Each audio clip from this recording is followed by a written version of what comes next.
पार्वती की माता जो थी उनकी उंगली उनके मुंह में चली गई। मेरी पार्वती के भाग में ऐसा निर्भाग्यवती, एक फूटी कोड़ी नहीं, खाने को रोटी नहीं, व्रत करना पड़ेगा, जंगल पर्वत घूमता फिरता है, चिमटा हाथ में लेता है, धूनी पड़ा हुआ है तो पड़ा हुआ, खड़ा है तो खड़ा हुआ, सांप बिच्छू लश्कर उसके साथ, जोग जमात उसके साथ, सांप चारों तरफ फिरते रहते हैं, दुनिया से बात नहीं करता, डंकणियों से, चुड़ैलों से, भूतों प्रेतों प्रेतनियों से बात करता है। अरे इतना फुट्टा नसीब बता दिया, डंडा ठाके से तारा को अभी बताओ। कहेंगे अभी इसकी नारद की ऐसी की तैसी, हमारे बेटे के भाग में ऐसा पति बताते हो तो ऐंठ गई क्या नारद जी, बस बंद करो जुबान को। पहले क्या हुआ महारानी कि मुझे नहीं सुनना आपके मुख से कुछ, ना अपने बेटे के मुझे गुण सुनने और ना ही दोष सुनने। कहीं कुछ खा पी करके आए हो, नशा करके आए हो क्या?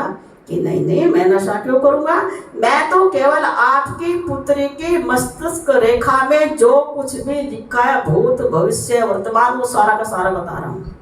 कहले महाराज हाथ जोड़कर विनती करती हूँ आप यहाँ से प्रस्थान करें, मेरी छोटी सी कन्या है, बस उसे हमारे पास रहने दे और हमारे लाड चाव से उसका लालन पालन होने दे, उसके भाग में जैसा वर होगा मैं जानती हूँ, चक्रवर्ती सम्राट मेरी बेटी के भाग में है, चक्रवर्ती सम्राट से उसका विवाह करूंगी। आप अपनी जुबान को बंद करें, हमने आपका बहुत आदर सत्कार किया है, बस इतना ही है, आप अपने जिस जहाँ से आए वहाँ प्रस्थान करें।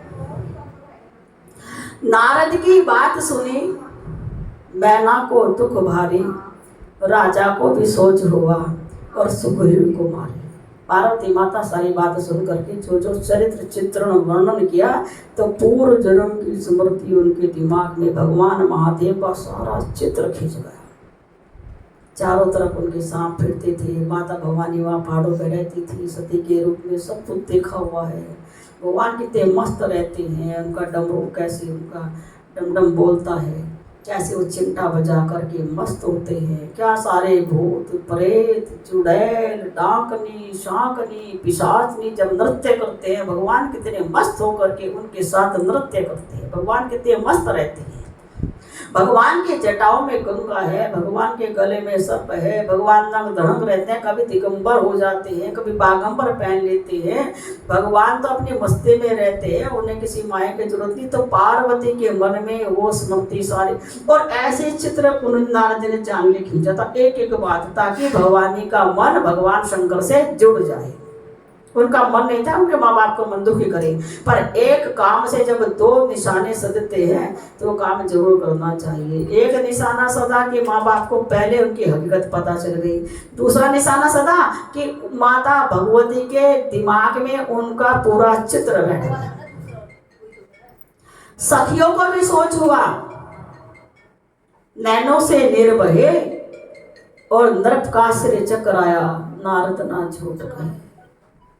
माता को तो क्रोध आ गया क्योंकि वो कोप में भर गई। अब जिसकी बेटे के बारे में अला बला कोई बता दे तो माँ को तो गुस्सा आ गया, जुबान नोच लूंगी। कहते हैं जुबान रखो, खबरदार मेरे बच्चे के बारे में ऐसा कहा। आम माता भी ये बात कहते हैं जबान बंद कर, अपनी जुबान नोच ली, मेरे बच्चे के बारे में ऐसा कहा तो। और वो तो वैसे भी त्रिभुवन पूजिता थी, बड़ी दिव्य कन्या थी। तो जो माता थी उसका दिमाग, क्योंकि महारानी थी, पटरानी थी, अब जब महलों में रहती थी दास दासी साथ रहते थे तो उसका हुक्म अलग ही चलता था, इसलिए उसके अंदर ज़्यादा मद था, ज़्यादा क्रोध भर गया और वो ऐठ गई।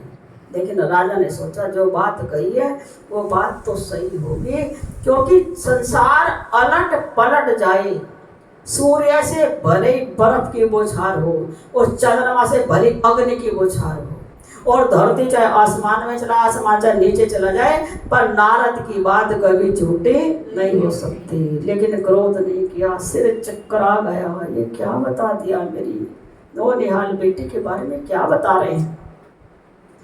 पार्वती मुस्कुरा रही है लेकिन सखियां उनकी रो रही है।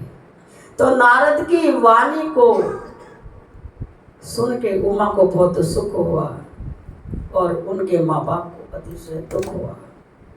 और माता पार्वती बस महादेव महादेव अंदर से लगन लग गई जो वर्णन किया है बस उसी चित्र को अब मैं अपनी आंखों में बैठाऊंगी और बस इसी रूप का ध्यान करूंगी जो नारद जी बता रहे हैं।